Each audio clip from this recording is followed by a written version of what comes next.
শাহরিয়ার আলম সাম্য হত্যাকাণ্ডের ঘটনায় বিচারের দাবিতে শাহবাগ ব্লকেট কর্মসূচি করছে জাতীয়তাবাদী ছাত্রদল। এই মুহূর্তে আপনাদেরকে সরাসরি সংযুক্ত করেছি শাহবাগ সংলগ্ন ইন্টারকন্টিনেন্টাল মোড়ের সামনে থেকে, এবং যেখানে কিন্তু ছাত্রদলের সাধারণ সম্পাদক নাসির উদ্দিন নাসির উপস্থিত রয়েছেন, এবং তিনিও কিন্তু বৃষ্টিতে ভিজে এই যে ব্লকেট কর্মসূচি তাতে কিন্তু অংশগ্রহণ করছেন। এছাড়াও কিন্তু শাহবাগে অবস্থান করছেন ছাত্রদলের কেন্দ্রীয় সভাপতি রাকিবুল ইসলাম রাকিব। এছাড়াও কিন্তু ঢাকা বিশ্ববিদ্যালয় ছাত্রদলের যে সভাপতি সাধারণ সম্পাদক তারাও কিন্তু শাহবাগ অবরোধ করছেন। এই মুহূর্তে কিন্তু এই অবরোধের কারণে ইন্টারকন্টিনেন্টাল মোড় থেকে অর্থাৎ যেই সড়কের যে যান চলাচল সেগুলো কিন্তু পুরোপুরিভাবে বন্ধ রয়েছে। এছাড়াও কিন্তু ব্লকেট প্রদান করা হয়েছে এই স্থানটিতে।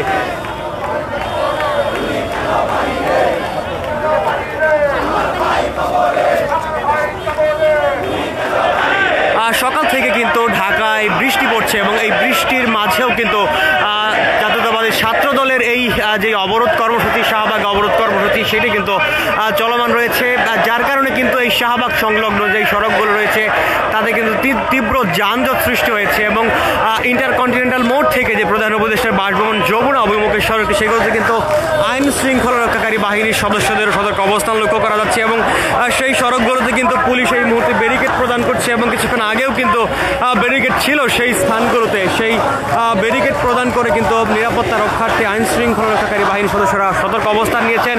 এছাড়াও কিন্তু ইন্টারকন্টিনেন্টাল মোড়ে ছাত্রদলের যেই নেতাকর্মীরা রয়েছেন তারা কিন্তু শাহরিয়ার আলম সাম্য হত্যাকাণ্ডের বিচারের দাবিতে তাদের যেই পূর্ব ঘোষিত এই সমাবেশ সেটি কিন্তু তারা করছেন, এবং তাদের এই ব্লকেটের কারণে কিন্তু শাহবাগ যে সংলগ্ন যে সড়কগুলো সেগুলো তীব্র যানজট সৃষ্টি হয়েছে, এবং তারা কিন্তু ব্লকেট দিয়ে এই স্থানটিতে অবস্থান করছেন, এবং বৃষ্টিতেও কিন্তু এই স্থানটিতে তারা অবস্থান করেছিলেন।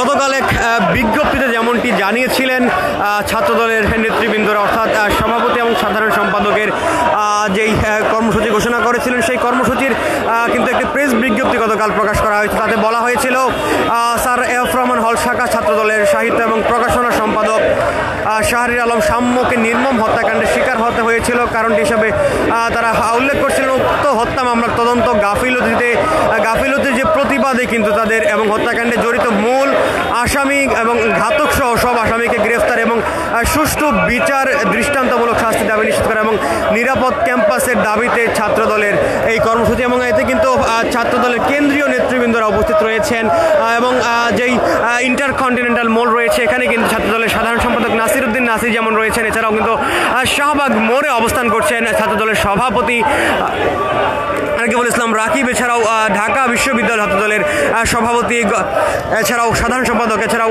কিন্তু ঢাকা বিশ্ববিদ্যালয়ের ছাত্রদলের নেতৃবৃন্দরা যেমন উপস্থিত রয়েছে, এছাড়াও ছাত্রদলের বিভিন্ন ইউনিটের নেতাকর্মীরা কিন্তু আজকের এই ব্লকেড কিন্তু উপস্থিত রয়েছেন। ঢাকা শহরের বিভিন্ন ইউনিটগুলোতে কিন্তু তারা উপস্থিত রয়েছেন এই স্থানটিতে।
কয়েকদিন আগে কিন্তু হত্যাকাণ্ডের শিকার হয়েছিলেন শাহরির আলম শাম্য এবং তিনি ঢাকা বিশ্ববিদ্যালয়ের শিক্ষা এবং গবেষণা ইনস্টিটিউটের শিক্ষার্থী ছিলেন। একই সাথে তিনি কিন্তু ঢাকা বিশ্ববিদ্যালয়ের স্যার এফ রহমান হলের হল ছাত্র দলের কিন্তু সাহিত্য এবং প্রকাশনা বিষয়ক সম্পাদক হিসেবে দায়িত্ব পালন করছিলেন, যার কারণে কিন্তু এরপর থেকেই ঢাকা বিশ্ববিদ্যালয় এলাকা সহ কিন্তু শাহবাগে অবরোধ কর্মসূচি এবং বিভিন্ন কর্মসূচি পালন করছিলেন ঢাকা বিশ্ববিদ্যালয় সহ কেন্দ্রীয় ছাত্র দলের নেতৃবৃন্দরা। এবং তারা কিন্তু শাহবাগ ব্লকের এর আগেও করেছিলেন এবং সেখানে তারা হুঁশিয়ারি করেছিলেন এর মধ্যে যদি তাদের দাবি আদায় না হয়, অর্থাৎ শাম্য হত্যাকাণ্ডের সাথে জড়িতদের মূল আসামি সহ ঘাতকদের যদি গ্রেফতার এবং সুষ্ঠু বিচার যদি না নিশ্চিত করা হয়, তাহলে তারা আরও বড় কর্মসূচি ঘোষণা করবেন। তারই অংশ হিসাবে কিন্তু শাম্য হত্যাকাণ্ডের সাথে জড়িত মূল যেই আসামি রয়েছেন, অভিযুক্ত রয়েছেন, তাদেরকে এখনও গ্রেফতার না করায় কিন্তু ছাত্রদলের এই অবস্থান কর্মসূচি অর্থাৎ এই শাহবাগ ব্লকেট কর্মসূচি তারা করছিলেন। দর্শক, এই ব্লকেট কর্মসূচির সাথে কিন্তু রয়েছে ঢাকা শহরের অর্থাৎ শাহবাগ কিন্তু ঢাকার প্রাণ কেন্দ্র হিসেবে পরিচিত এবং এই অবস্থানের কারণে কিন্তু পুরো ঢাকা শহর তীব্র যানজটের সৃষ্টি হয়েছে। একই সাথে কিন্তু প্রধান উপদেষ্টা ডক্টর মোহাম্মদ ইউনূসের বাসভবনের সামনে অবস্থান করছেন বিএনপির যে নেতা ইশরাক হোসেনের সমর্থনে তার সমর্থকরা সেখানে অবস্থান করছেন। তাকে মেয়র পদে শপথ পড়ানোর দাবিতে কিন্তু তারা সেখানে অবস্থান করছেন। গতকাল দিনভর তারা সেখানে অবস্থান করেছেন। এছাড়া টানা কিন্তু 7 দিনের বেশি সময় ধরে তারা নগর ভবনের সামনে অবস্থান করছিলেন এবং গতকাল থেকে তারা অবস্থান করছিলেন প্রধান উপদেষ্টা ডক্টর মোহাম্মদ ইউনূসের বাসভবনের সামনে, যার কারণে কিন্তু ঢাকা শহর জুড়ে তীব্র যানজটের সৃষ্টি হয়েছে। এবং আজকের এই অবস্থানের কারণে এবং এই অবরোধের কারণে কিন্তু আবারও এই শাহবাগ ব্লকেট হয়েছে এবং যার কারণে কিন্তু তীব্র যানজট সৃষ্টি হয়েছে। অপরপাশে কিন্তু দেখা যাচ্ছে প্রধান উপদেষ্টার বাসভবন যমুনা অভিমুখের যে সড়কটি ইন্টারকন্টিনেন্টাল মোড় থেকে, সেখানে কিন্তু আইন শৃঙ্খলা রক্ষাকারী বাহিনীর সদস্যরা ব্যারিকেড প্রদান করে সতর্ক অবস্থান নিয়েছেন। কোনো ধরনের বিশৃঙ্খল পরিস্থিতি যেন সৃষ্টি না হয় সেটি লক্ষ্য রাখার জন্যই কিন্তু আইন শৃঙ্খলা রক্ষাকারী বাহিনীর সদস্যরা সতর্ক অবস্থানে রয়েছেন এই ইন্টারকন্টিনেন্টাল মোড়ে।